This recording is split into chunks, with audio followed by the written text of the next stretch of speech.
sucks. You're tuned into the Writing Community Chat Show, the live streaming YouTube podcast that brings you the stories of authors, screenwriters, and more. Indie or established, this show's for the community, and we invite you to be a part of it. Head to the writingcommunitychatshow.com for more info. The WCCS. Together as one, we get it done. Hello and welcome to the Writing Community Chat Show.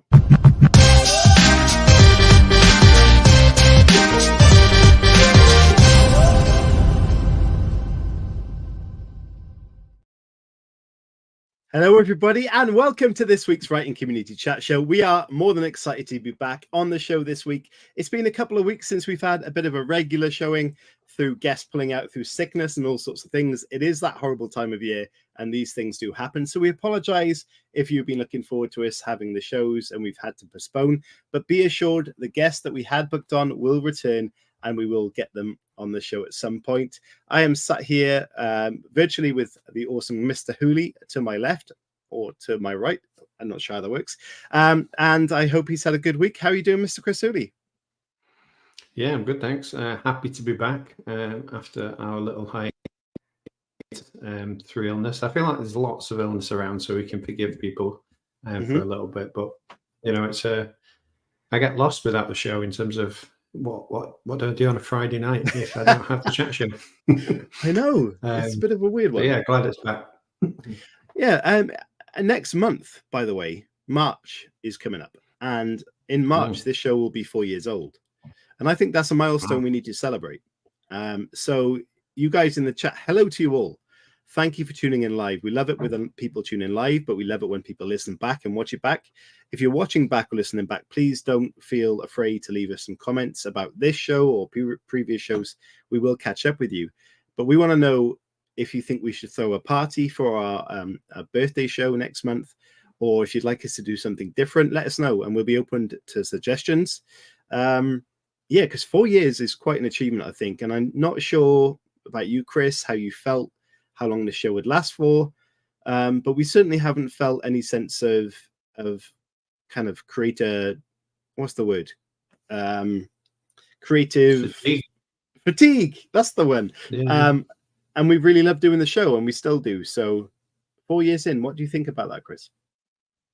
Yeah, well, I think we picked quite a good niche because there's always books coming out. And that's the beauty of it. If we'd have picked something that wasn't so continuous and like a conveyor belt, you know, Tim's on the show tonight and we've had him on when he's brought out his last new book, whenever that was, you know, years.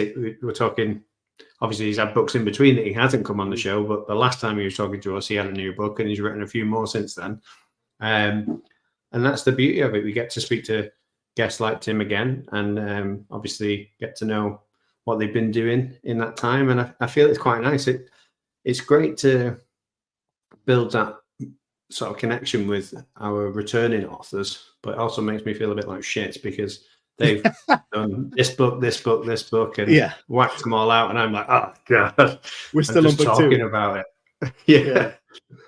No, you're absolutely right. And building those connections and having those friendships through the show is absolutely brilliant.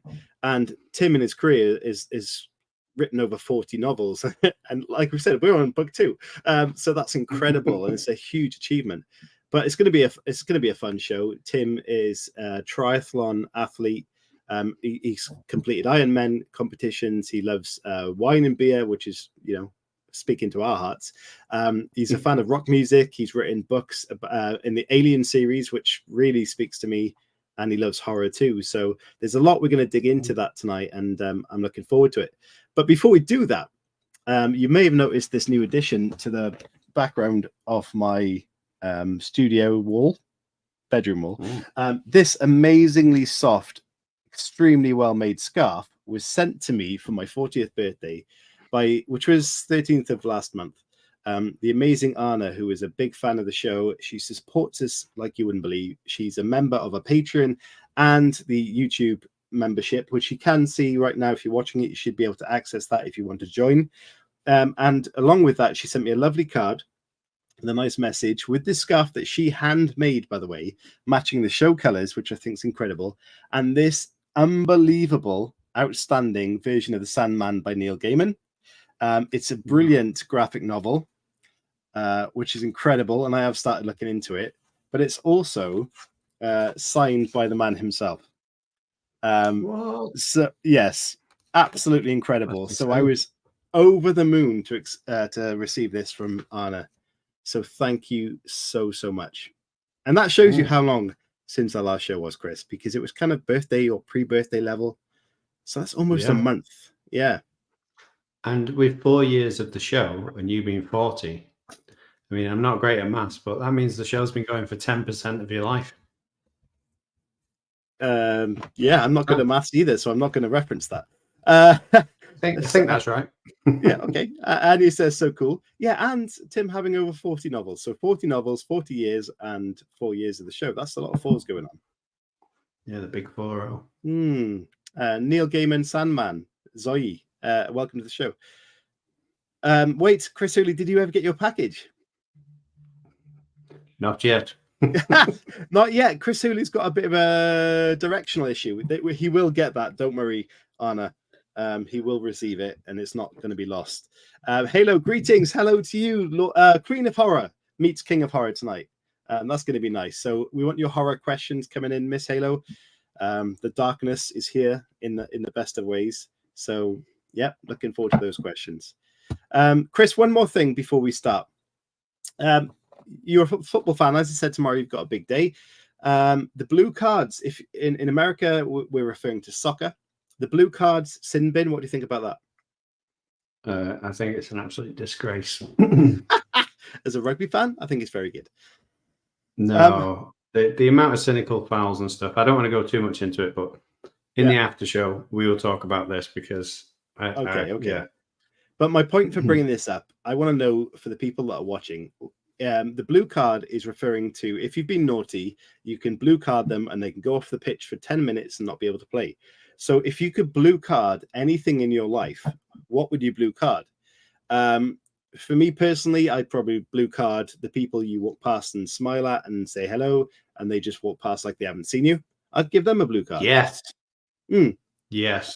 I hate that. I mean, 10-minute sin bin for those type of people, though. I don't know. Is that enough?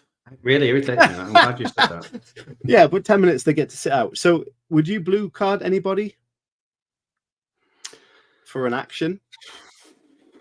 Do you know, I'd probably blue card my Amazon delivery driver because I got an Amazon email that said that I was entitled to business rates. And that was clearly showing me that I spend too much money on Amazon. Yeah. On packages if they're offering me business discounts. I'm not a business. I'm just one person. You should sign up for a business. What is the business? Mr. Hooley. I am the business. Yeah. So if you're watching, let us know what in the world would you blue card? Would it be 1-star reviewers? You could do that. Or anything else in the world. Let us know. We'll be interested to see your replies. But I'm rambling. So I want to get tonight's guest on. And this is quite fun because I said, as our guest joined me in the pre-show, that I just realized I hadn't set the intro for this show. And he said, shall I just kind of say, I'll introduce you and you introduce yourself kind of thing. And I said, yeah, we've never done that. So what I'm going to do, I kind of mentioned he's a big fan and author of eco horror and horror. He does kind of good rock music and wine and beer. He's a triathlete and he's a very dedicated person with over 40 novels. Incredible. His book, The Silence, was adapted to a Netflix horror starring Stanley Tucci. Excellent film, which I remember from our previous conversation, Tim actually had a cameo in. I remember him saying he lay on the floor and they stepped over him. That was his cameo. I thought it was brilliant. But also, he also wrote Pay the Ghost, which was a film adapted, by the way, Halo Scott, to star Nicolas Cage. So, yes, very successful author. And I will bring him on. Tim Lebbon, welcome to the show. And he can talk a bit about himself and his road to writing, and we'll get into that. So please welcome the amazing Tim Lebbon. Hello, Tim. Hey, guys. Thanks for having me. Welcome to the show. That was a great intro, even though considering you've not constructed an intro for me. Yeah, And, cheers, everyone. Gift of the Blag, is it? Yeah, excellent. Yeah. Welcome. It's great to have you back on the show. I'm really excited about having you here because, as I mentioned, we interviewed you on this show before it was this style, before we had the videos and before we were kind of YouTube streaming. We interviewed back when it was a podcast, probably in the first year of our show, I would imagine. I reckon it was. Yeah, I was trying to remember which book we were talking about. It was either, I think it was probably Eden.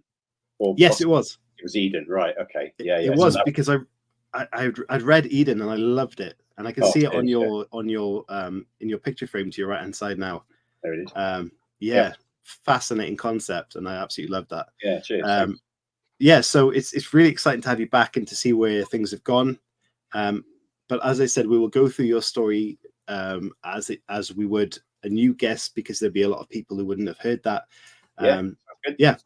But how is Tim? How are you doing? I'm good. First of all, blue card in. I mean, I'm not a football fan, Chris. I'm sorry. I'm a rugby fan. So I'm with CJ because I agree. You know, if you get naughty, you get off for 10 minutes.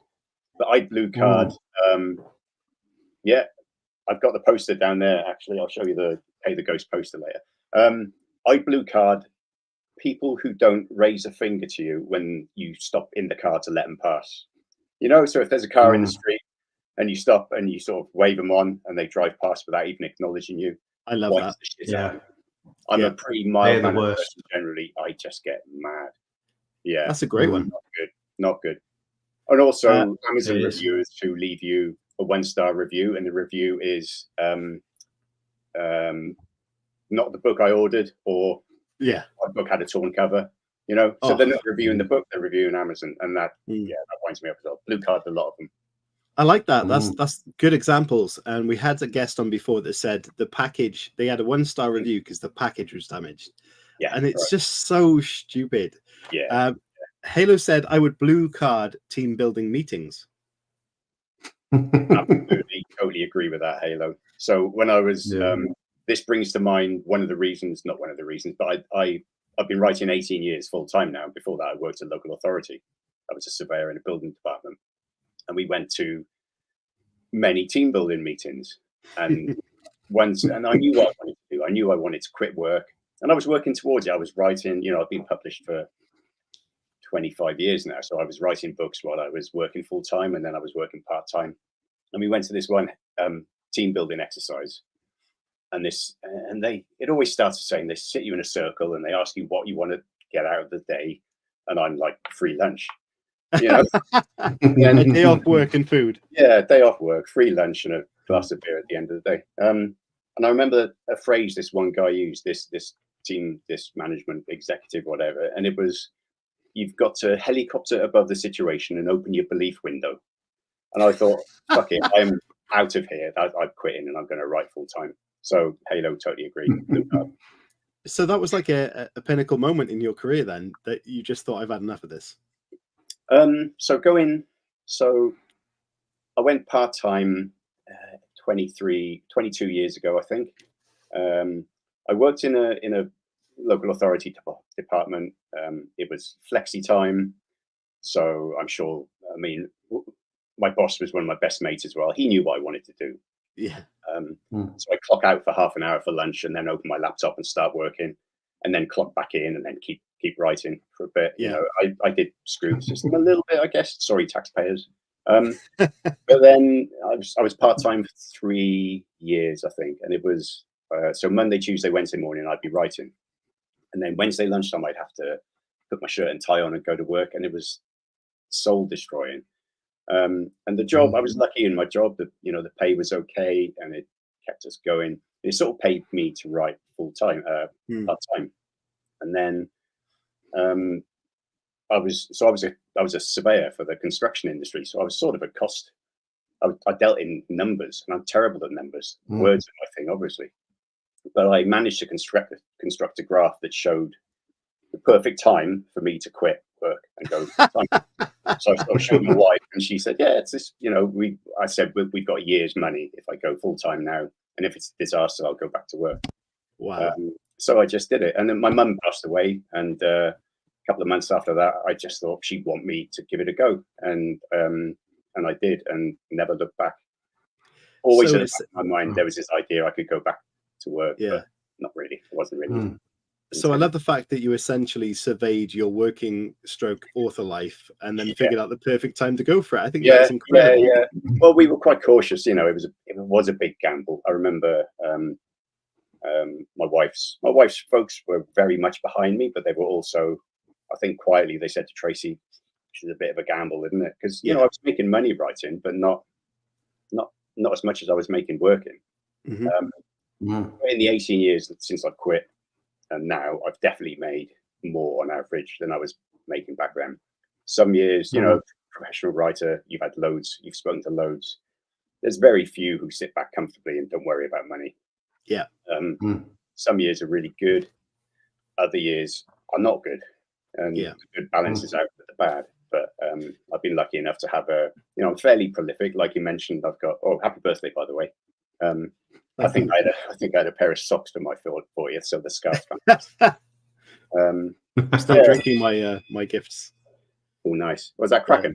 No, it's not. It's I don't know what that one is. It's about my fourth bottle of rum that for my birthday that's surviving. So, what I really kind of liked you talking about there, because it's so relatable, is that when you're a creative person, and there'd be a lot of people listening to this or watching this that are authors, that are working a day job like me and Chris are, that when you're in your job, when you know in your heart that you're a creative person, you always feel like when you're in work, you are wasting time.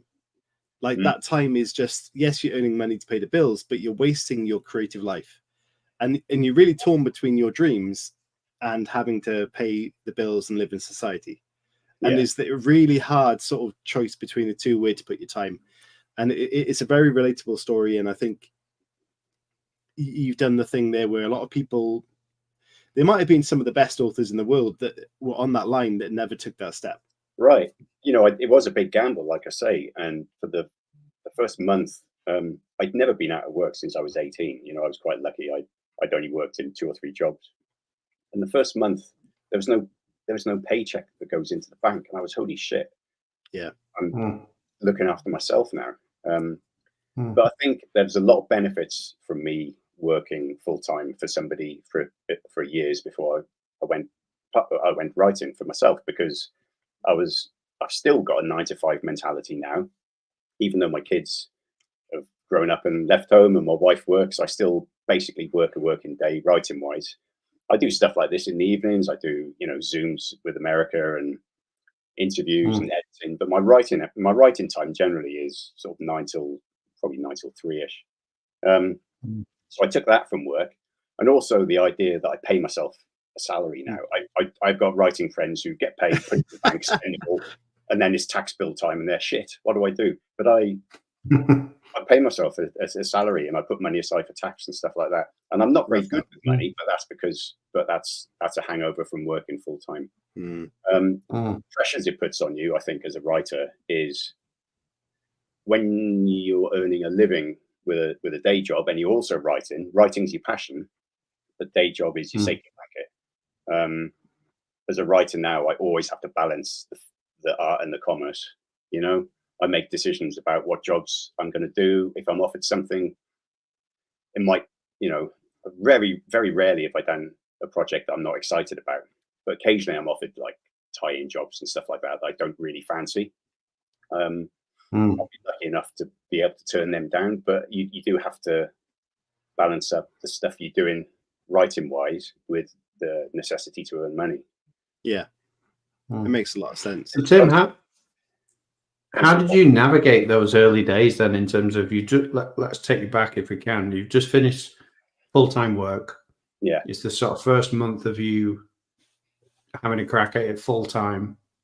What was that like, and how did you navigate it? Because I should imagine a lot of people would be like, whoa, right, I've got to write all the time now. I've got to get that next bestseller out, or I've got to, really do something in the next couple of months because time is against me, and, the pressure is going to be mounting soon. So I suppose, how did you navigate it, and what advice would you give to yourself if you could go back? Yeah, that's an interesting one, the second part. So the first part is I had a very quick lesson in being a full-time writer. So my first day as a full-time writer was my first chapter on the 30 Days of Night novelization, which I did for Simon & Schuster. So they sent me the script. I had the contract. Like I say, I knew I'd have money for about a year, considering the cash flow I had going and the deals I'd signed. So I thought, right, I'm going to sit down Monday morning, start writing. So my first 2 days as a professional writer, as a full-time writer, I wrote about 7,000 words on, maybe 8,000 words on the 30 Days of Night novelization.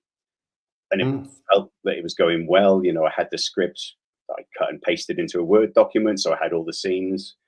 And then day 3, my editor sent me the shooting script, which was totally different to the script I've been working from. So I had to start again. So my first 2 days were almost completely wasted. I think I basically started at page 1 again. So that was a bit of a lesson in what it's going to be like. You know, there's lots of, but I didn't regard it as wasted time. I've worked on loads of things. I've written scripts. I've spent months and months and months writing scripts, adapting my own stuff. And I've not sold any of it yet. It's doing the rounds. I've had interest in a fair bit of it. I've got a great manager in LA.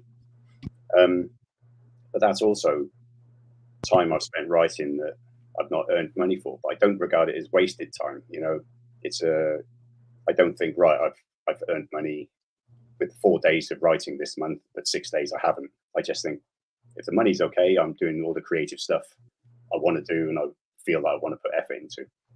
Like I said, I had the work mentality. So my wife went to work 18 years ago. So both my kids were still home. So I was doing school runs and stuff like that from memory. My memory's not great, but yeah. So I did school runs in the mornings and write. So I had a sort of a day structure ready for me. I'm quite good at, most of the time, I'm quite good at, right, I've got 6 hours today, sit down and start writing. Sometimes social media intrudes, or the muse isn't sitting next to you that day, but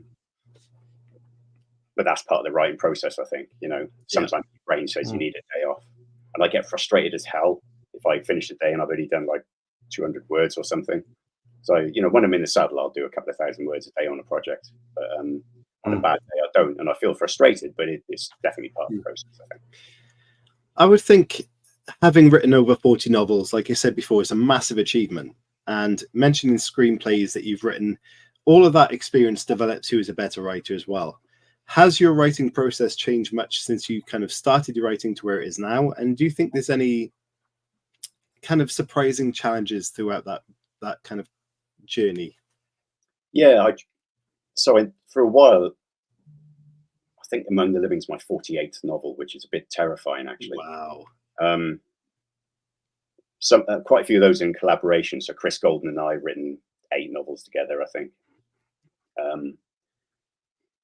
So to start off with, I had pretty much the same process. Sit at my computer, at my desk here in this office, which has changed quite a bit, but same room. Sit and write. But now I've got a laptop. The Last Storm, which is the novel after Eden, I wrote longhand, which was a mad experiment. I'm friends with Josh Malaman, and Josh is great. He's such a creative soul. He'll write. I decided to write a novel in a month, so I did. Or me and him were going to write a novel longhand together, so we did. And that really inspired me to try something different. And also Rio Ewers is a good mate of mine, the Canadian writer. I don't know if you've had Rio on the show. He's great. He's a great thriller writer. He's got a new novel out very soon called The Bang Bang Sisters, which is going to explode. It's amazing. Nice. Rio writes everything longhand in pubs, in notebooks. Oh, what a dream. Pubs, cafes. Yeah, I know. Fantastic, right? So, and then he goes home and he transcribes it. So I thought, right. And this was late 2019. So I imported a load of beautiful hardback notebooks from America and bought a nice fountain pen. My handwriting's shit. Okay, it's really terrible. And sometimes I have trouble reading what I've written. But I was really excited about this. I had romantic images of sitting on top of the local mountain, around Abergavenny with with a flask of coffee and writing, wind in my hair. But then lockdown happened, and so I wrote the whole novel longhand in my house, with my son finishing his A-levels, my daughter finishing a degree, my wife working at home. Wow. 3-bed semi. So it wasn't the romantic experience that I anticipated, but it made the novel feel quite different to me. I haven't done it since, but I probably will. I'm writing a novel now purely on my laptop, not on my desk, and that's something that Josh inspired me, Malaman inspired me to do as well. Just trying something different, you know. And I'll never get bored of writing, but I think changing up how you do it, changing up your own process, sometimes can inspire the words to come out in a slightly different way. So Tim, what would you, obviously in all your years of being a writer, given like we have a lot of people who watch this show for advice, what 5 things do you reckon every writer should have in their arsenal? Wow, 5 things, bloody hell. Yeah. Especially out, Chris. Yeah. Well, a passion for reading. Yeah. I mean, I don't read nearly as much as I'd like to still. You see all my books. I've got 1,000 books I haven't read. It's ridiculous. I'm absolutely, you know. I don't think you're alone in that, Tim. No. I think it was Harlan Ellison had something like 40,000 books, and someone said to him, "Have you read them all?" And he said, "What's the point of having 40,000 books you've read?" You know, it's a brilliant point. Yeah. So a passion for reading. 5 things. I don't know. Passion for reading. You got to write stuff that excites you. I think write stuff you'd want to read. When I'm doing, you know, if I'm doing the novelizations of movies, I've been lucky enough to do projects that excite me, like 30 Days of Night, Kong, and Cabin in the Woods. You know, good. I wouldn't do a novelization of a rom-com, for instance, probably, unless the money was great. But I've never been offered one, you know. So write what excites you and what you'd want to read. Probably write for yourself more than an audience, even though I think you've always got to be conscious of the audience you're trying to write for. So if you're writing to contract, you know, you've got to deal with a publisher. They're always looking over my shoulder, even though they're not. And I'm thinking, oh, is this really a book I told them I was going to write? And most of the time it isn't. You know, if I sell a book on a proposal and 3 chapters, yeah, we love it, we'll contract you. So that happens. And then I put the proposal away and never look at it again. I just go write a novel. And it's you know, usually got the same title. I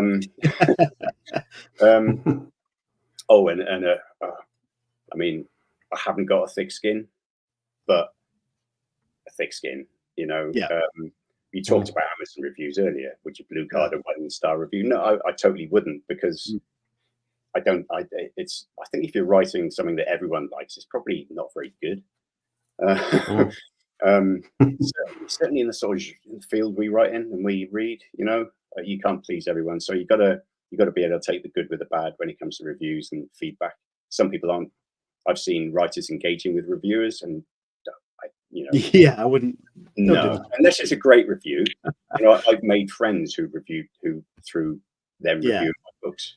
There's nothing worse than seeing someone try and argue with a reviewer, is there? Oh no, it's just bad form. Blue card that person. Yeah, blue card. You guys should actually have blue cards made up for future shows. Yeah. Someone says you don't like. Wow. Yeah, Tim, when we first started out this show, I asked Joseph Knox a similar question, and he said, "I've got one piece of advice: you should always write drunk." And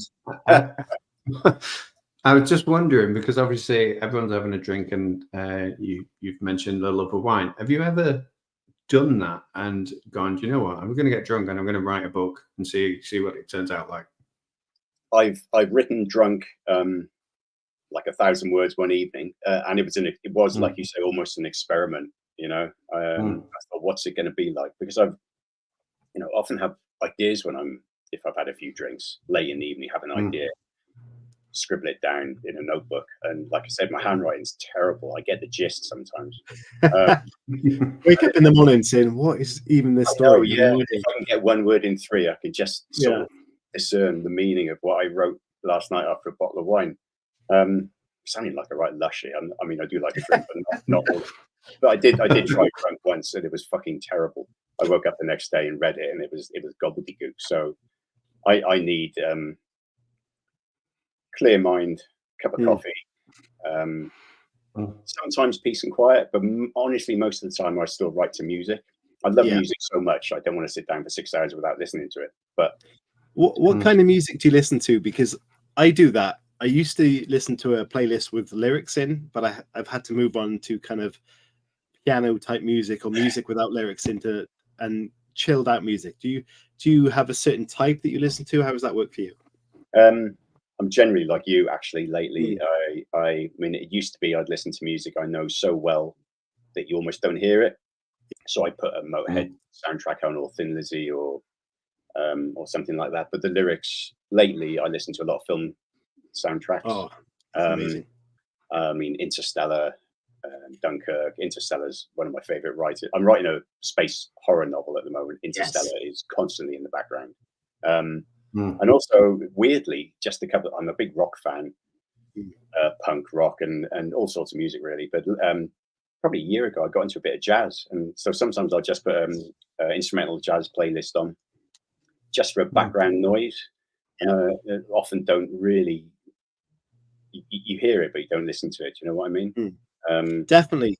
I think if the people are watching this, if they haven't dabbled in that kind of area while you're writing, please do. And there are even apps out there that you can listen to, say, rain and lightning or ambient noises. So whether you like to listen to chilled out music, to maybe a bit sort of indie music, whatever that might be, there'll be something that'll click with you. And suddenly you find yourself, like Tim said, you're not listening to it, but it's there and it's helping you process. I do love that. And I don't like complete silence when I'm working. Very rarely. So if I'm first draft, I'll be listening to sometimes classical as well, you know.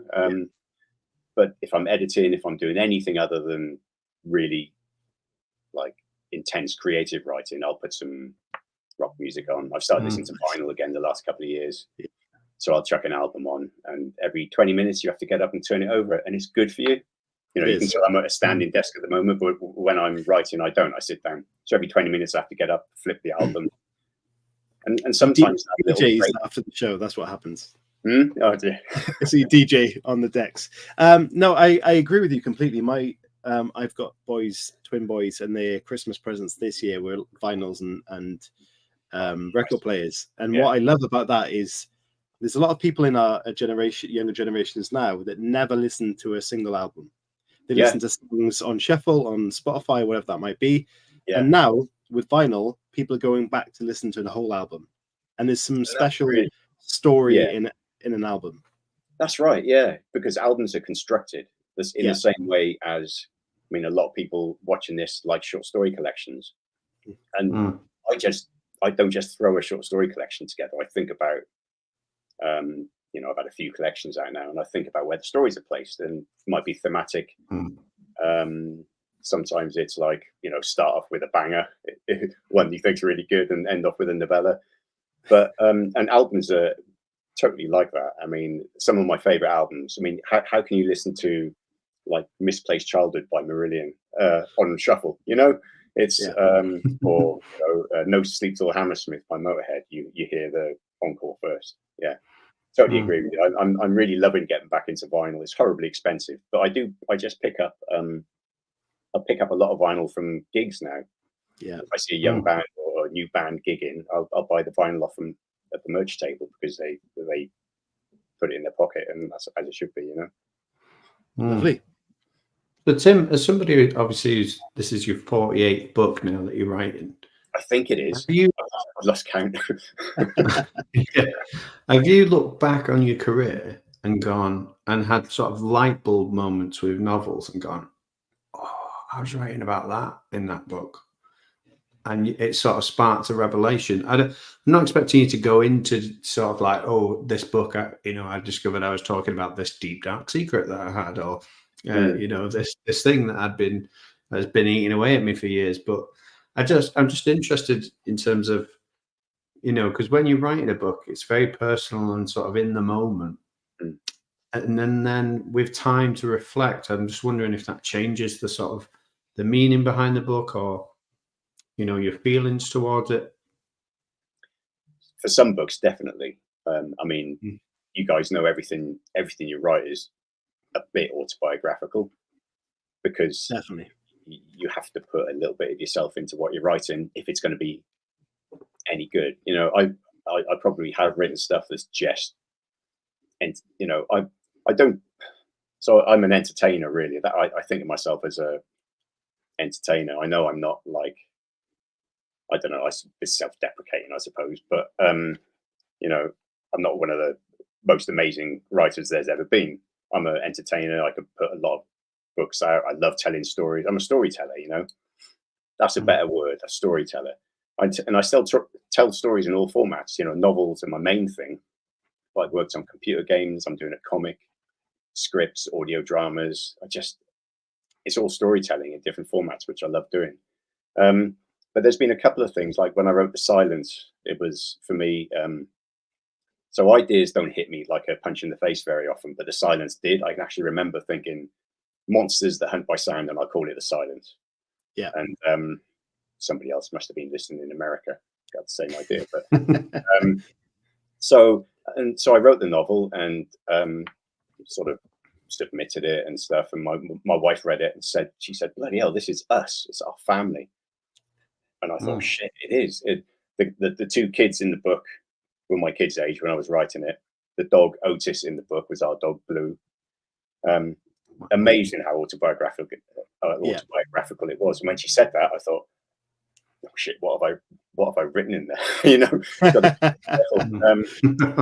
And there was I wrote a novella. It was just out last year, called The Last Day in the First. It was PS Publishing did a great job of it, publishing it, and it was something I wrote I just one day about 18 months ago. I thought, I'm just going to write a novella. So I didn't even have an idea. I just sat down and started writing something. It turned into this sort of apocalyptic novella with carrying a lot of hope. You know, it's not grim. Everyone's dead in it, but it's sort of not grim. It's full of hope and grim. They're all dead. Kill them all. Yeah, hope for the future of the planet, not necessarily the future of humanity. Yeah. And I realized after writing it and giving it to Pete at PS that it was about my dad dying, and I wrote it about 6 months after Dad died. And honestly, when I was writing it, I just didn't twig. It's so it's not about a father dying, but it's about old age and passing away with grace, and totally about my dad dying. And I just didn't really. And that in my whole career, that's the moment that shocked me most about what I'm writing, and realized what I was writing about, because I thought, how could I not know that? Just didn't. It's amazing. As you mentioned, writing autobiographical in that style is very kind of natural to us. But obviously, writing quite emotionally is quite natural as well, even if you didn't realize it at the time. Yeah. And the emotions came from that. And reading it back, I gave it to my my nephew to read, who was very close to my dad, and he said, "Oh my God, it's grand. It's granddad." So cheers, Strider. Before we move on to the next part of the show and talk about Among the Living, you mentioned earlier writing a space horror, which instantly I get excited, because I just pray that one day we're going to get to the levels of Event Horizon again. Have you seen that film? Oh man, it's one of my favorite. It's an amazing film. Yeah. It's incredible, isn't it? Yeah.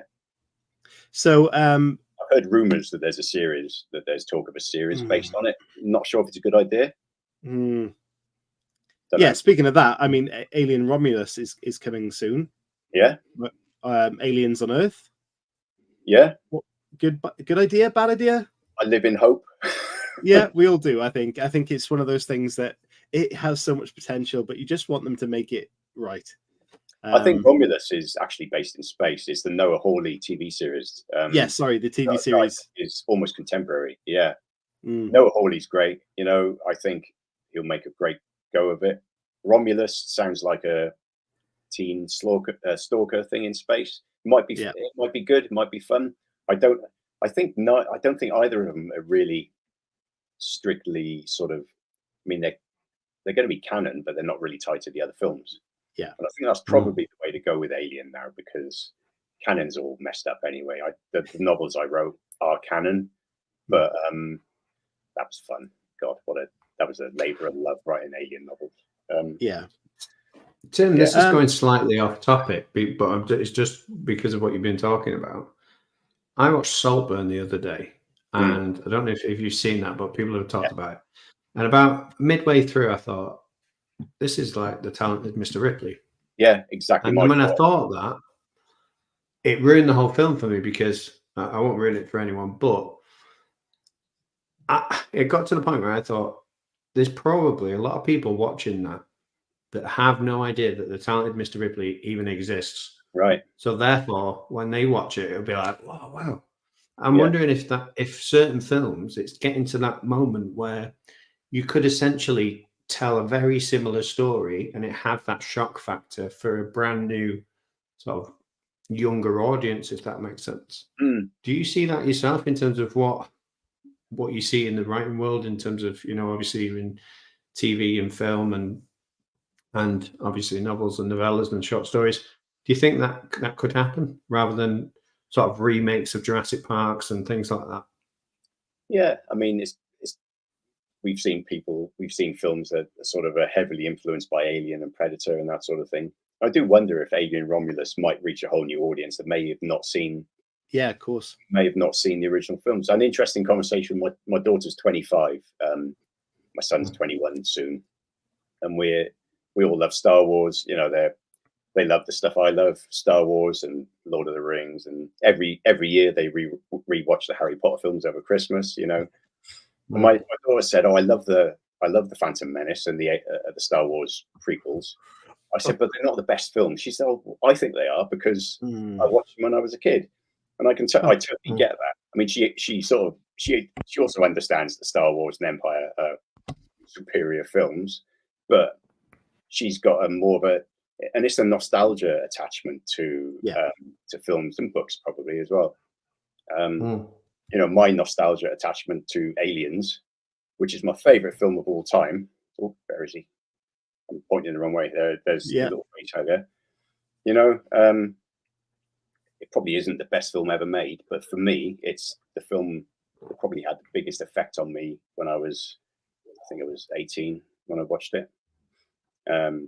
Probably kickstarted me into writing, I think, Aliens in some ways. I was writing before then, but it probably made me think I really want to tell stories, because it was so it's almost a perfect film. Yeah. So yeah, I think it would be interesting to see, because like I said, Romulus has got a very young cast and it's aimed at a young, whereas Prometheus and that was aimed at Alien fans.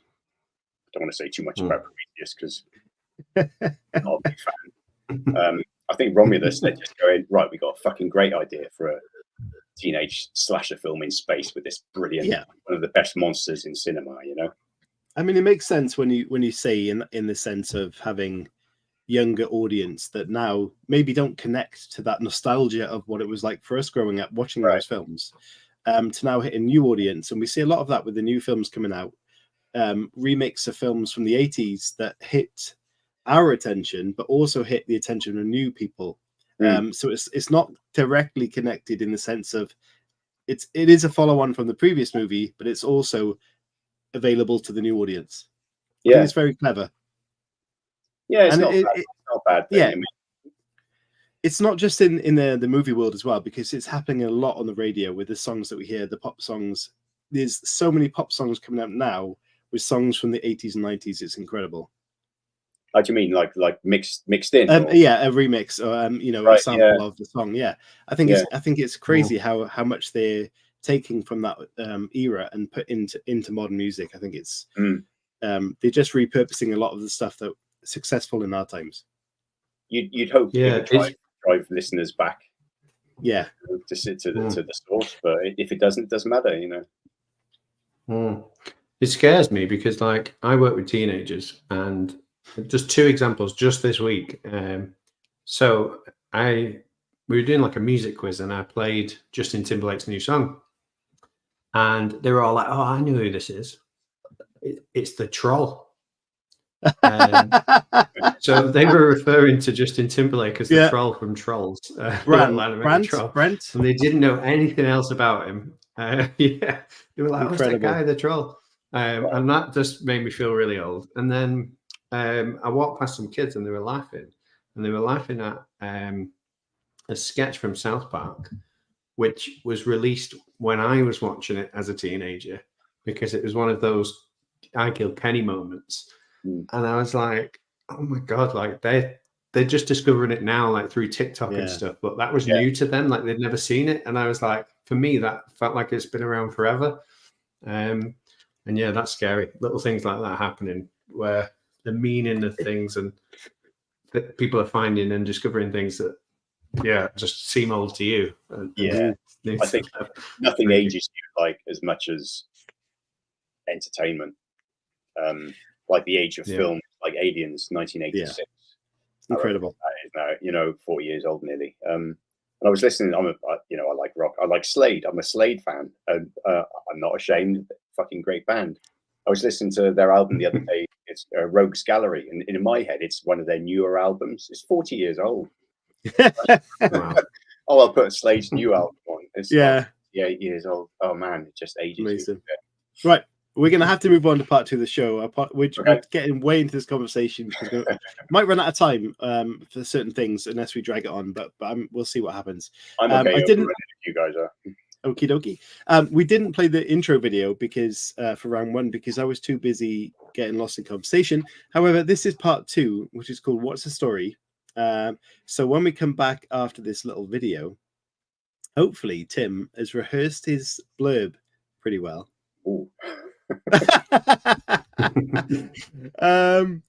And hopefully you can talk to you about the new book, which is up in the top right corner there. It looks fantastic. The cover is very intriguing, and knowing Tim's work, having read Eden, which I loved, that cover makes sense to me. So What's the Story is going to come right up after this little video.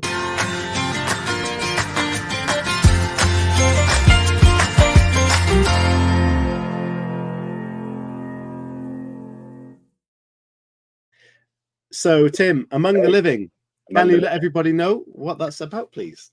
Okay, right. So, you enjoyed Eden, which I'm really pleased to hear. Eco-horror action horror thriller. The Last Storm was a similar sort of theme. It was an eco-horror sort of apocalyptic thriller. Among the Living really echoes a lot of those themes. Not quite as overtly, and it's not quite as apocalyptic, although the potential's there. So Among the Living is an Arctic horror novel. I love Arctic horror, like The Terror by Dan Simmons is one of my favorite books. TV series was unremittingly grim, but really good. But the novel, I felt cold for 800 pages. Such a good book. Among the Living's much shorter. It's like a really lean 70,000 word. Desperation horror has been called, which I really love. What a great title. Adventure horror as well. So it's 2 main characters are Bethan and Dean, who used to be environmental activists. Bethan went a bit far in her activism, and she caused an accident in which several people died at a fracking site. So they're sort of estranged friends. They were never romantically involved. They're just friends. Bethan's still an environmental activist. Dean's sort of got hooked up with people who are trying to monopolize on the melting permafrost to find sites for rare earth minerals, which are very valuable. So he's part of that team, but any profit he makes, he still puts back into environmental causes. So there, because of the melting permafrost in the northern tundra, there's lots of caves being unearthed. So Dean's team goes down into a cave looking for rare earth minerals. He's secretly informed Bethan and her team that they're doing this, hoping they'll come along and interrupt them and break it up. And he also wants to sort of make friends with Bethan again. But down in the cave, there's like a frozen tableau of tortured and tied up bodies. And as the team goes down and starts using heat guns to melt the walls to dig out some samples, the bodies start to move. I'll hasten to add, it's not a zombie story, but it sort of features the idea that melting permafrost is throwing up all sorts of pathogens that we don't know about and might not have any defense against. So it's sort of a pre-pandemic book, written post-pandemic, I guess. And the two teams have to join forces to prevent themselves being overtaken by this intelligent virus. And they have to reach the coast to make sure the virus doesn't get off the small island they're on and potentially infect the world. Nice. Ooh. So there's lots of landscape, as with Eden, the landscape plays a big part in the novel. It's sort of a character in the novel, really. I was going to mention that because obviously the Arctic landscape is a very hostile kind of environment, an unforgiving environment, similar to Eden and I'm assuming the space novel that you're writing now. Yeah. Why is it that you feel as an author that you really want to go for these hostile environments? And do you think the readers really respond to that in a positive way? Yeah, it's what excites me, I think. And so I'm a massive nature lover. My first sort of mainstream published novel was called The Nature of Balance through Leisure Books in the States in 2001, I think it was published, or 2002. And I live in a little village in South Wales. I love running in the hills and cycling in the lanes, and I just love being out in the open. So I naturally feature it in my books because it's what I sort of know about a little bit. And I do love the idea of adventure horror. I suppose Eden was adventure horror as well. It was adventure races. The Last Storm is more of a sort of family quest, but it's across the epic landscape of North America. And Among the Living uses landscape as a antagonist, really, in a way. So it's what I love. Like I say, I love being out in the open. I'd love to go to the Arctic. I'd love to go to some of these dangerous places. I've done races that are a little bit edgy. Last year I did an Ironman called the Brutal, and the end of after doing the 2.5 mile swim and 112 mile bike ride, the end of the marathon is up and down Snowdon on your own at night. Yeah, I mean, the word Ironman wasn't terrifying enough. You had to have the extra word in there. Well, brutal. They actually call it. Yeah, brutal. Yeah. Yeah. And that's another great representation of Wales. What was it you called the reference to your book? Desperation horror. Desperation horror. Yeah, Wales could be like that in certain places, definitely. Yeah. Well, I'd written a couple of straight thrillers that aren't supernatural at all. One of them was called The Hunt, and that was basically set in Snowdonia. It was a hunt across the mountains. Just the sort of stuff I love. So this book, Among the Living, is out on Kindle right now, and you can. Oh, is it? I believe so. Is it? So the official release date is the 13th. But 13th. It may be out on Kindle now. I'm not sure. I might be wrong with that, but I thought I saw it out on Kindle in the UK and the US. But on the 13th, the paperback was out. I might be wrong. I'll check right now. Yeah, please do, Chris. The 13th, even so, is only 4 days away. So please, you can go in the description of the show right now, and you can book that, pre-order that book. So please do that. Support Tim. Fantastic author. A couple of you excited about that in the chat, and I know from reading Tim's previous book, Eden, it was a great book that kind of took you away into a lovely different world, very disconnecting from our world, put you right in the story, and you were constantly on edge thinking what's going on, what's happening next, and it was very satisfying. And I'm sure Among the Living will be right up there with the same kind of feel, and I will be picking that up. So thank you, Tim. Thanks. Cheers. Description. It's available immediately. Yes. So you come back. Very back cool. Now. Nobody told me. Okay, I think they told me. It's only good news, mate. Hang on, Tim. Hang on. Are you telling me you've released a book and you didn't have like a launch party or anything? Oh, so I did actually have a signing in Forbidden Planet on Tuesday with Ali Wilkes, who's written. Oh, there we are. It is. An amazing novel called Where the Dead Wait, and so we had a good signing, but it was just like a pre-launch signing. So originally the book was going to be out last week. Well, Tim, your book's out. Congratulations. Done deal. That's probably next week, though. I will say it's the most it's the most horror novel I've written in a while. Ooh. So it's a bit. I'm on it, Tim. I'm on it. It's more horrifyingly horrific than Eden and The Last Storm, probably. So I'm looking right. We were very briefly talking about this, and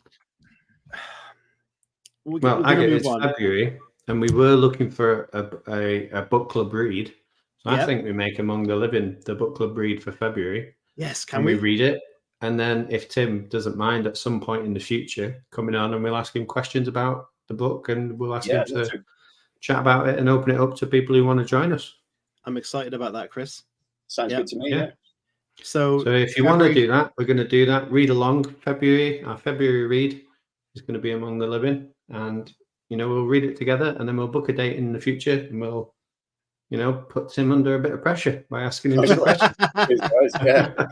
No, I'm all for it. Yeah, thank you. Appreciate that. Yeah, cool. Talking about a bit of pressure, what we're going to have to do is because we took a lot of time up in part 1, we're going to move on to part 3 and talk about ask Tim our staple questions. But what we want is questions from you. The people who are watching live right now is your chance to ask Tim anything you want, within reason, about his books and his life and whatever. And if you want us to answer some questions, ask away. So part 3 of the show is called Community Questions. It's your time to shine. We'll play this and we'll get into some questions for you guys. So send them in, please. Thank you.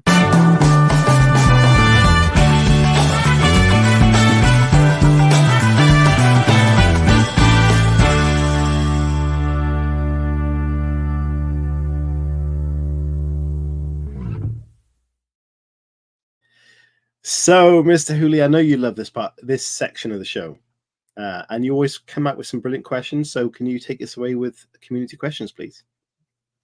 Yeah, I'm trying to remember the ones we've been asking recently. We've had a break. We have. Yeah, we have. One of the ones that we ask is, obviously, we're very much aware that we're on a visual platform now that people could watch, long after we are gone. If someone was to inherit your body of work and do what they sort of wanted with it, what would your advice be to them? What would you say to them? Oh, blimey. That's interesting. And they may see it. Yeah, well, you never know. Yeah. So if someone was to inherit everything I've written, what would I want them to do with it? Oh, blimey, make films out of every book. Good answer, yeah. I've had books that have sold quite well. I've had books that haven't sold very well, and I often look at my shelf and think, God, that was I wrote a book called Echo City, which is a standalone fantasy, big scale fantasy, and I loved it. I thought it was a really good book. It got great reaction. Damned with faint praise by one reviewer who said this is China Mayville's worst book. But even being compared to China, that was okay. I like China. China stuff's amazing. Perdido Street Station and The Scar, such amazing books. So give some of my books a second chance. I'd say pick out the ones that people didn't read much of or didn't, for whatever reason, didn't do very well and get them back out there. I don't, like I said earlier, I write for myself, really, but I also love sharing stories and it's just great hearing people. I had a direct message this morning from a book I sold to a guy at a local Christmas market that I had a table at. It was a bit weird, Santas and artwork and horror novels, but I'm a friend with the guy that arranged it, and I've done it for 2 years now, and it's always a great day. So I sold this guy the Relics trilogy, and he messaged me today to say how much he loved Relics, and it makes my day. I love it. So even though I write for myself, I do like the idea that people are reading stuff. And there's a few books I've written that I wish had done better. You can never tell a man. If I often jokingly say to friends of mine, "What sells books?" If anyone has the magic formula, we'd all be doing really well. But like I said, I've had a few books that have sold really well, and others that I thought were really good just didn't. And you can't tell what causes it, really. So I'm really excited to ask this question because I think we might get some good answer from this, and that is if you could take any character from the world of fiction, whether that be a book, a TV show, or a film, what character would you take and put into your work? Again, it could be any character at all. Okay. Can I pick two? Yeah, please do. I'll pick one from horror, and I'd say I bet Randall Flagg had a lot of adventures. Oh, yes. The Stand. Great choice. Yeah. I mean, so I've been lucky enough to write a Stand short story. There's an anthology coming out called The End of the World as We Know It, edited by Chris Golden and Brian Keane. Stephen King approved. Wow. So I've written a story set in the world of The Stand, which was amazing. That is awesome. But we couldn't use, it was all our own characters. So I couldn't have written the Randall Flagg story, unfortunately. I'd love the idea of telling his adventures in other parts of the world would be great. But also my favorite TV series of all time, one of my favorite TV series of all time isn't horror, it's The Shield. Wow.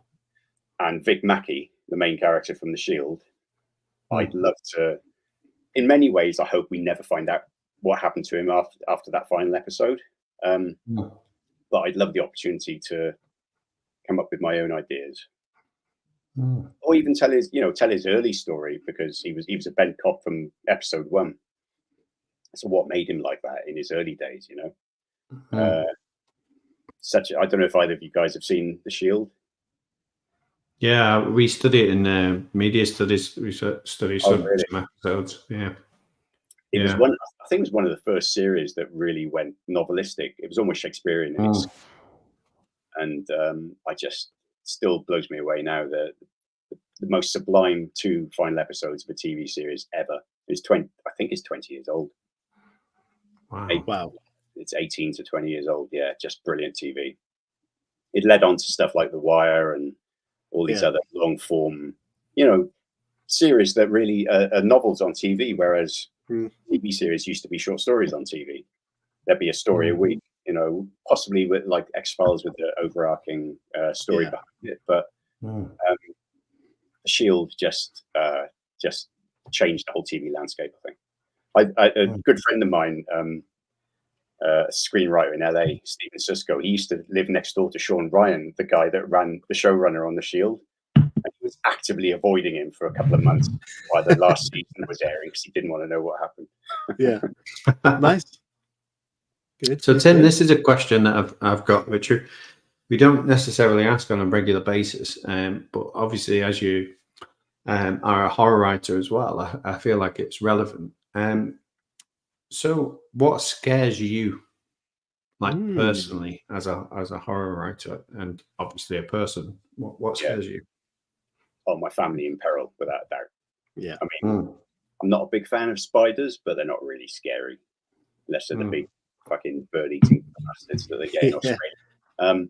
But yeah, my family in peril. Where my kids, like I said earlier, my daughter's 25, my son's 21.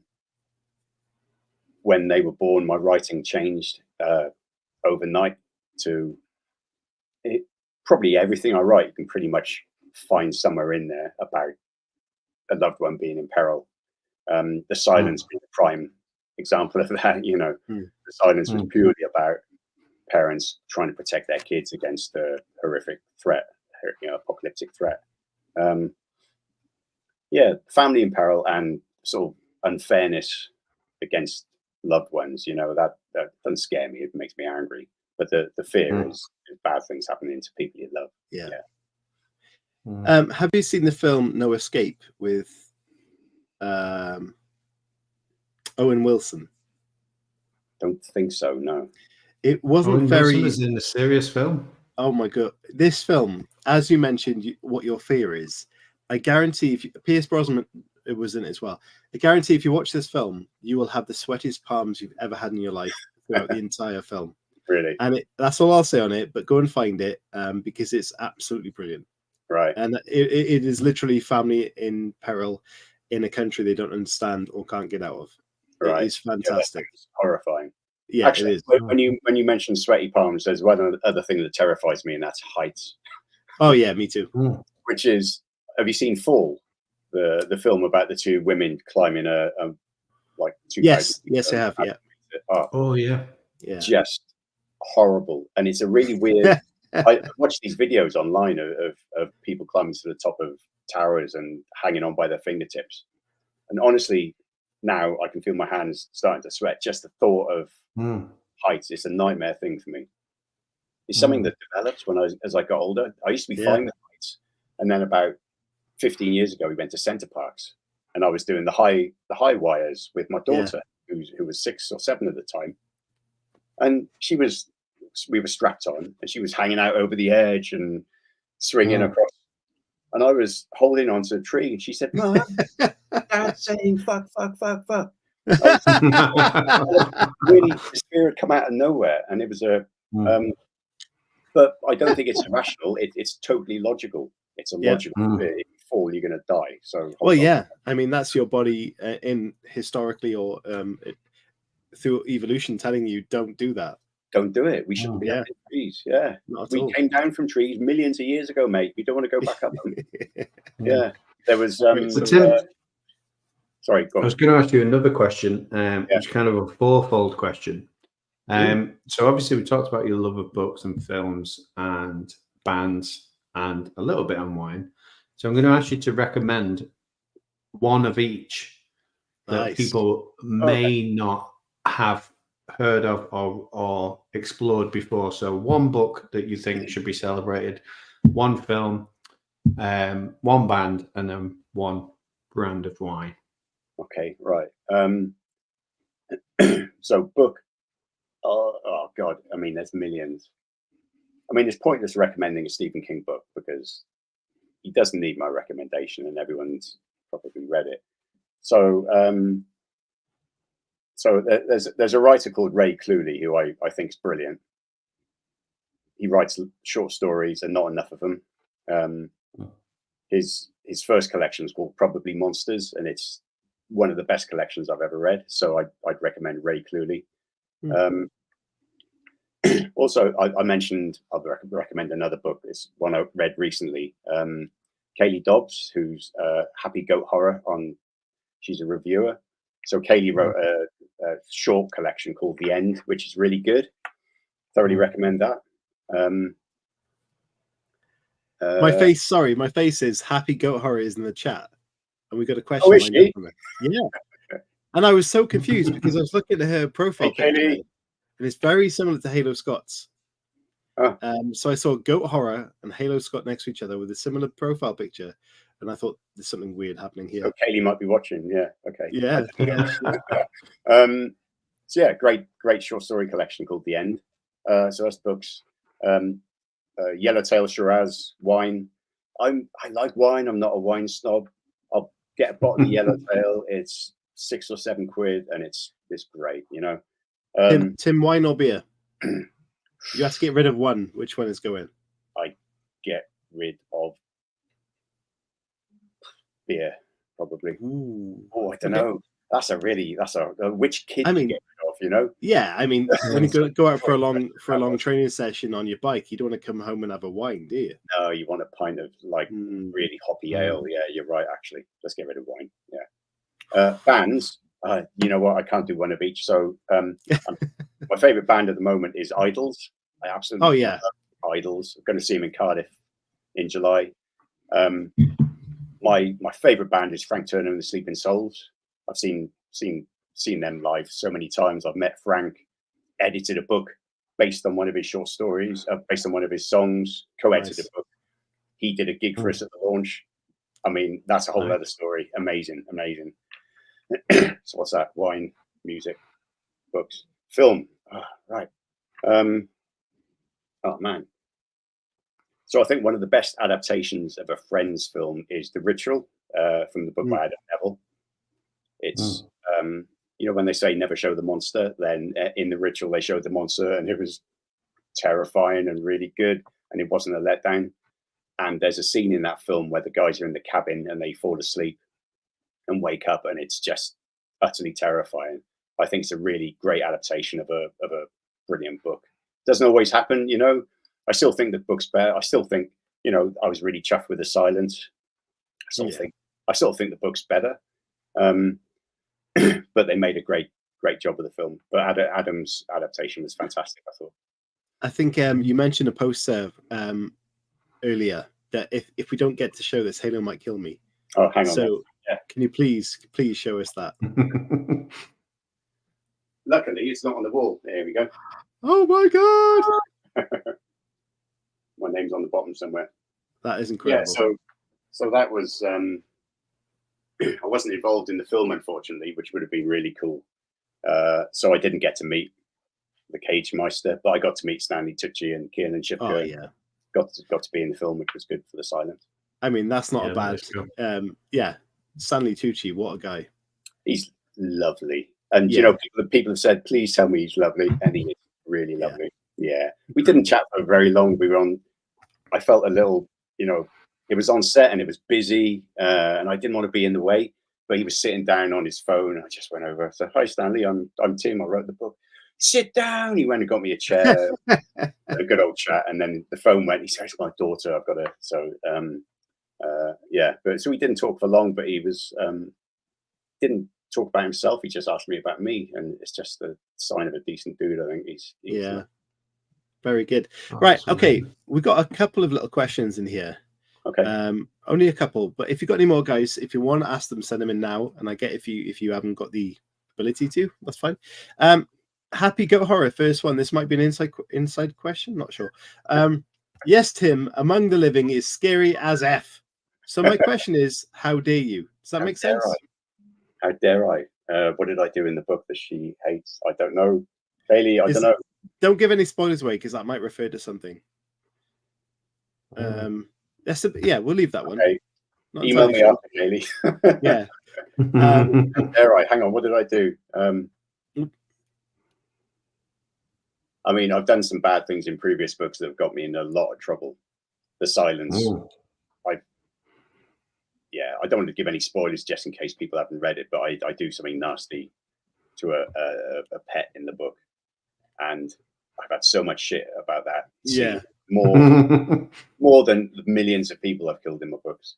Yeah, of course. They actually filmed it. They filmed it for the film and had to censor it, basically, because the distributor said we can't show this.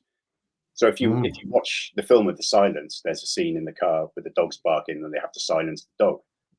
And then they don't do it in the way I wrote it in the book. And I'm a dog lover, and it was a really horrible scene to write. So in the film, Stanley puts his arm around the dogs. They filmed it. Then the next scene, you see a finger pressing a button, and the door opens, and the dog jumps out. So they cut in. Anyway, sorry. Yeah. How dare I? I don't know. What did I do? How dare you? Yeah.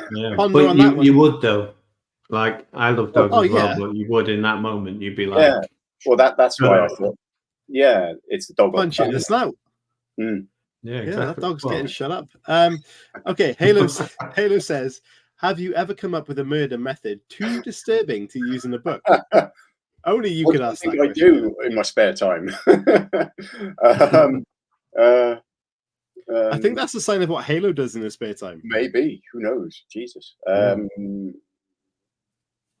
give you some time to think on that, Tim, because one of the most frightening conversations I had was with Nadine Matheson at Harrogate, when she said, there's actually 3 ways to get away with murder, but I can't tell you what they are.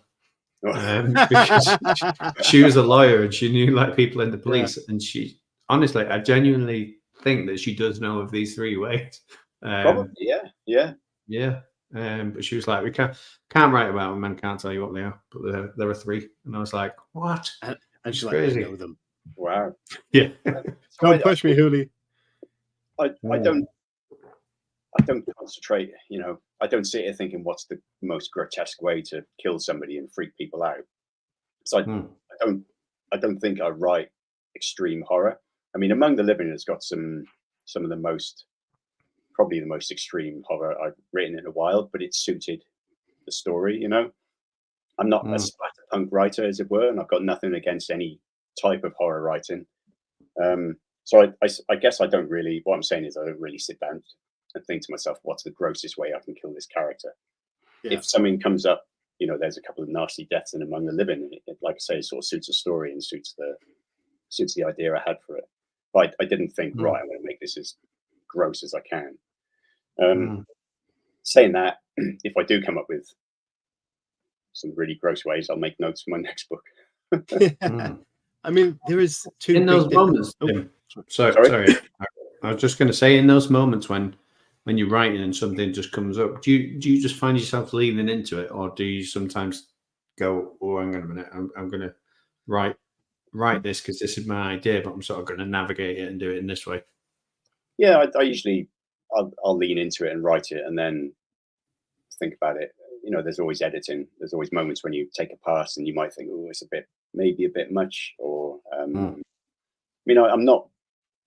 I'm not for censorship in any form, but that doesn't mean every writer self-censors to an extent. I think every writer's got stuff they don't want to write about, or they wouldn't feel comfortable writing about. So I don't go into great. I probably have in the past. I mean, I've written a lot, but I don't tend to think, right, I'm going to go into great detail about how this character's skinned alive and then chopped up and rubbed in salt. It's like, I just came up with a good one there. Yeah. The murder of the snail. Yeah. Cool. Okay, we're gonna have to kind of wrap this up at nearly 1 hour and 20 minutes in. Tim has got his drinking at home to do. So I'm almost done. Yeah, you need to top that up. Okay, so I'll do this one, Chris, and you can do the next. If you're looking back on your career many years down the line in your deathbed, nice and morbid, what would success look like to you? Oh, wow. I guess it's just being able to tell stories for a living. I've got loads of writer friends, and we sit over a beer sometimes and say we make stuff up in our heads. Everything we make money from is just stuff we dream up. It's crazy lucky and crazy, amazing. So, if I can keep doing that until that deathbed moment, I'll be very happy in whatever form it takes. Like I say, I love writing novels, and I'm a novelist at heart, but I was on a computer game a couple of years ago, and I wrote an audio drama for Audible, which never aired, unfortunately, due to rights issues and things like that. But it was a high-profile property. I probably can't say what it was, but it would have been amazing.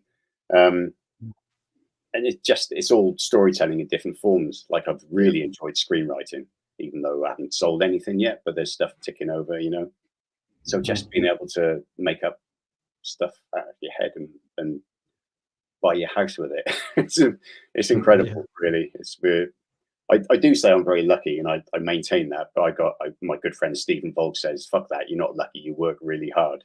And he's right as well, but also I'm lucky to be able to keep mining that well, There's also that saying that luck comes to those that work hard. So I think there's a mixture of both there.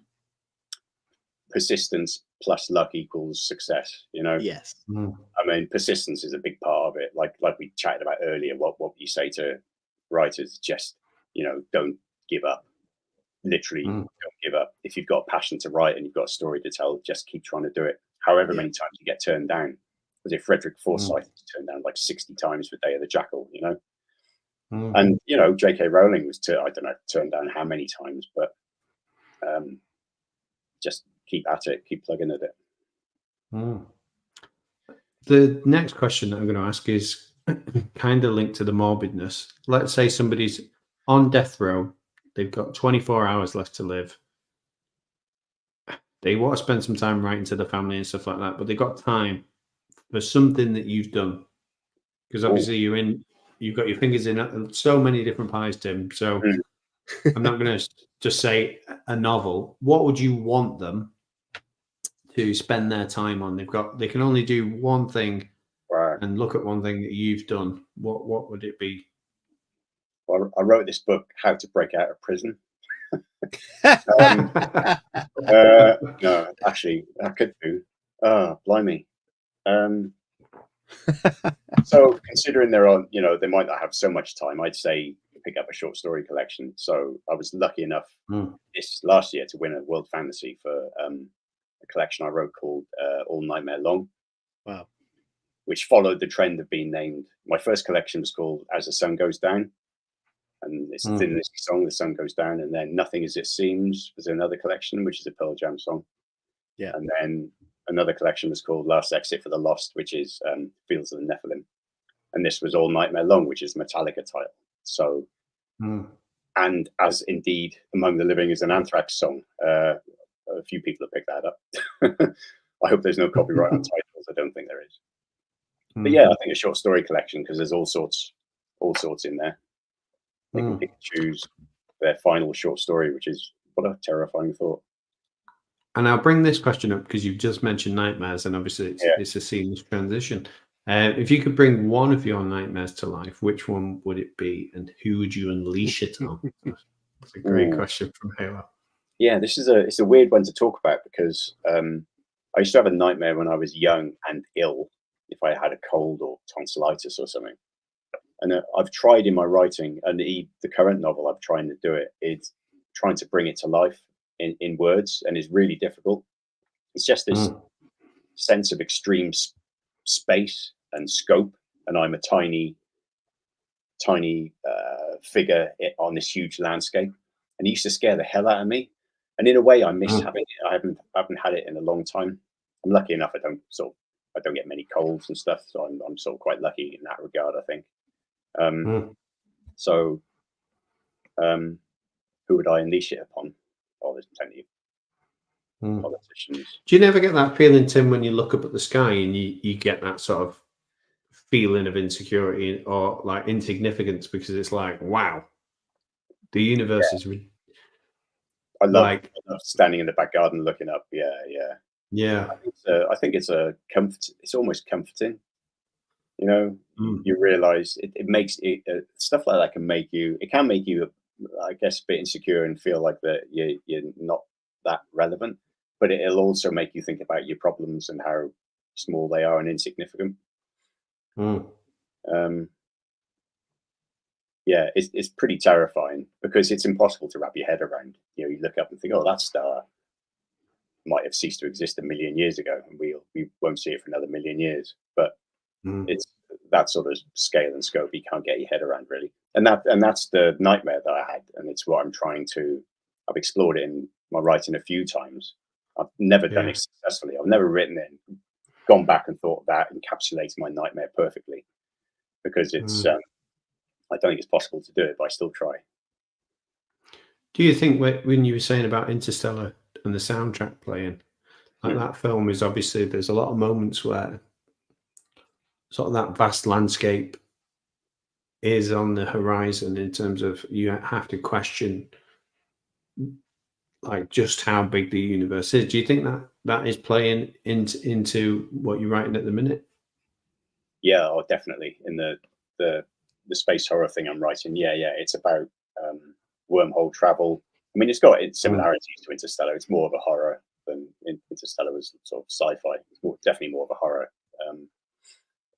I mean, I've not got a contract for it. I'm writing it on spec, because it's an idea I pitched to a publisher a while back that they wanted to do a different idea. I just love it. I'm having good fun with it. And I love it's something a bit different as well. You know, my last few novels have been very much earthbound, and this is even more of an adventure horror than what I've written previously. When can your audience and your fans expect the next release from you, Tim? Bear in mind, this is only just released Among the Living, guys. It's now, but when would next expectations be? So I've got a short novel coming out that I've written with. It's not announced yet. Yeah, okay, it's an exclusive. So I've written a short novel with Pete Crowther from PS Publishing. He and I have been working on this story for many years. PS Publishing are going to be publishing it this year sometime. It's called Into the Wild Green Yonder. Oh, lovely. And then I've got another novel coming out. It's not for a couple of years. It's called Wildflower, but that's sold and ready, and it'll be out in a couple of years. So you'll have to do your maths on this, because we're interested now. That may be book number 50. Well, that'll be novel number 49. So the book Okay. is actually a novella. I mean, I think I've done 48 novels. So that'll be number 49. Well, you'll have to let us know when novel number 50 comes out, because that's incredible, and we'll have to do some sort of celebration for that. That'll be cool. Well, I have got another one I've pitched to a publisher, and I'm hoping it's going to go. I'm just waiting for the publisher to sort of. I'm waiting for the deal to come together, and it's quite an exciting one. It's one I'm really itching to get into. But in the meantime, I'm writing the spec space horror because I can't keep my fingers still. I just got to keep telling stories and just the way that you talk about that, Tim, as well. Sorry, I was just going to say, I can imagine like your novels lined up like little creatures going, "Got to go." This is your song. Among the living, this is playing. This is for you. You're about to go. Yeah. And then well, idea-wise, I haven't slowed down. I find it. I've rarely found it easy for an idea to come together. But once it gets going, it picks up its own momentum, and that's the joy of writing. Sometimes it steers itself. Sometimes, and that's always a good feeling. Amazing. Yeah. Go on, I interrupted you when you were going to ask a question.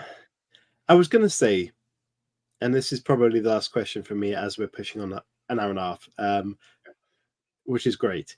Having written that many novels, what one piece of advice have you got for somebody who wants to write more and more, who may be a little bit struggling with the motivation to keep going, if that makes sense?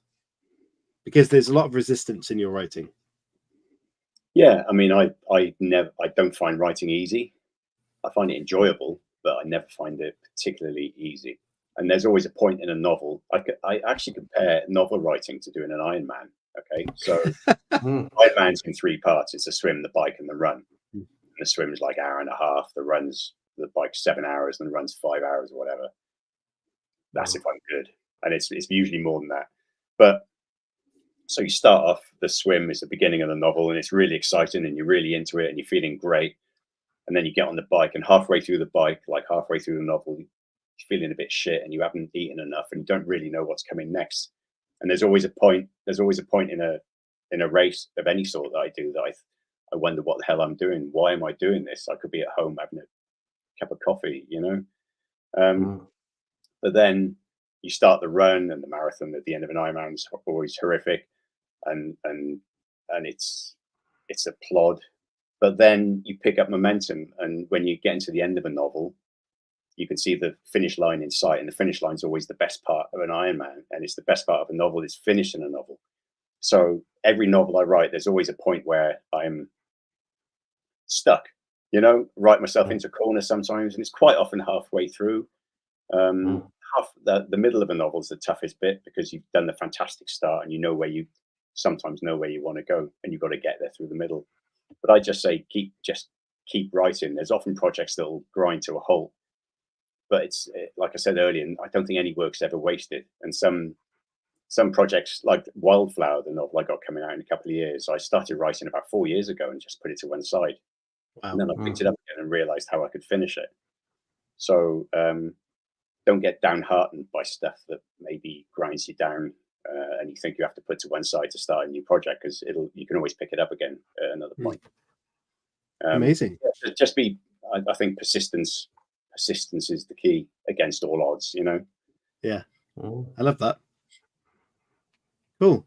Any more questions to finish off, Chris, or you? No, I was going to say it's a great message to sort of end the show in terms of, keep going. Yeah. Brilliant advice. And Tim, one final thing, where can people find out all about you, and where can they get your latest books and news from? Well, so Among the Living, as you told me, is out now on ebook. So, the official paperback release is Tuesday, I believe. But I actually think some of the paperbacks pre-orders have been landing.